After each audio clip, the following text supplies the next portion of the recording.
Hi, Melinda Marks, Senior Analyst at ESG, and welcome to this episode of Women in Cybersecurity.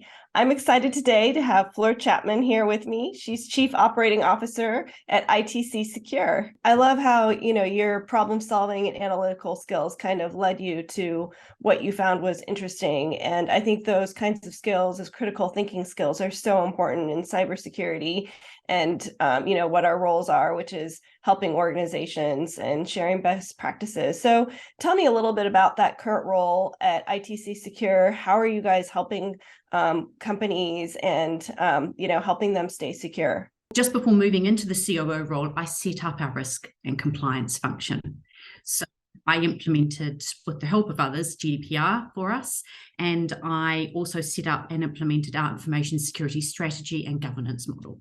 One of the biggest problems that we faced at the time was the assurance, the increasing assurance that our customers were demanding of us. And we saw that really gaining some of those certifications was just a rite of passage. It wasn't anything that sets you apart. You needed to have. So we went through the journey of gaining ISO 27001, CREST SOC accreditation, and Cyber Essentials Plus. So for me, that's now more of a BAU function, and I get to mentor and support others in the organization to manage those areas. In terms of myself, as a woman, I have never seen myself as anything different. I've worked in a male-dominated area my whole career and have thrived on it. And I've seen everything as a challenge. So I try and bring my authentic self to the table every time. I don't feel pressured into speaking up about something if it's not my subject matter expertise, saying for the sake of saying something. So for me, it's about when you've got something meaningful to say, that's when you say.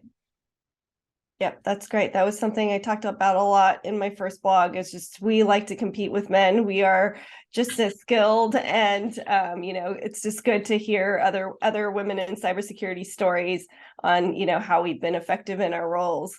So, is there any advice you have for others? For me, based on my journey, never give up. Mm-hmm. And always try to be the best that you can be. Be confident in yourself and your ability. There is no challenge too great, and never be afraid to ask for guidance from your leaders or your peers. That's great. Any resources that you'd like to share for me to post in the blog along for people to go check out?